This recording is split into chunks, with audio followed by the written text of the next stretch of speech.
So I feel like we've talked about this movie in particular a lot. So I guess I'll ask you quickly: would you recommend this? I feel like I know the answer already, but Yeah, I would, but only if you're actually a James Bond fan.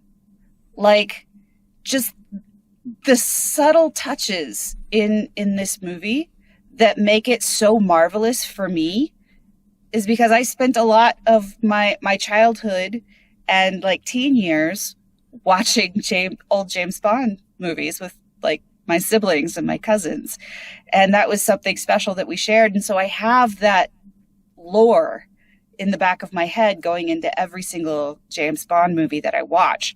And if you're not into James Bond, you're not going to get all of that.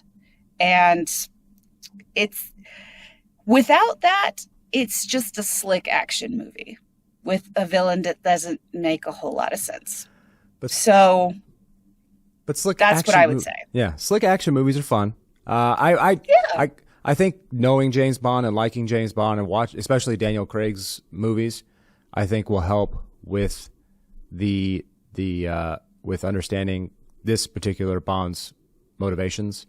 I would recommend this. I would also recommend to go see this in a theater. I think this Yes. is you will have a blast seeing this on the big screen. Obviously, you can watch it at home when it comes out, but this is one of those movies where it's just better in that setting. And also just go watch it to see Anna de Armas kick some butt. And Yeah. be She's so great. best part of the movie. Need more. And so, okay, I feel like you kind of answered this already, but I want to. I'm not going to ask you to rank all 25 James Bond movies, Oh but God. where can you give me like, is this tier A, tier S, or tier F? Where is this on the tier list for you? Uh this is top 5. Easy. Okay, License to Kill will always have like a special place in my heart. Not necessarily because it's one of the better Bond movies, but because it's the first one that I ever watched. right. So there's that. And then I don't know, man. I mean, Goldfinger, good one. yeah, I would also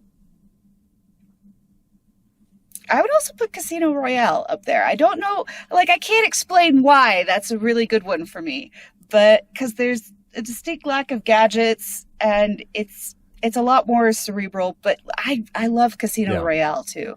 So I'm gonna say it's A tier. It's A A tier. tier. I don't have any S tiers Yeah, for for James James Bond. Bond. Octopussy didn't make the S tier. No, Okay, that's fine. it's just this for me.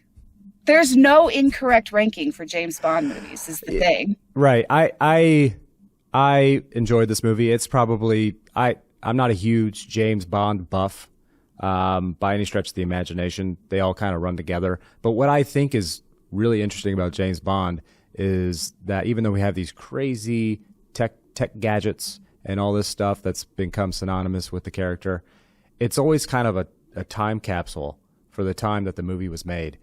And it's just so fascinating to even go back to like Sean Connery's through the 70s, 80s, 90s. Each of these it's how society viewed that kind of person, which is licensed to kill, can do whatever they want. And you see a definitive shift in that tone from the 60s all the way to today, and I'm sure the future. But and like even in the technology, it's just the idea of where the world is as far as they're thinking through the future and what Q is giving to James Bond. Like this one, it's EMP watches that blows up eyes. I mean, EMPs are a big talking point this day and age with just our power grid. But then you just go back to just the early stuff, and it's very different.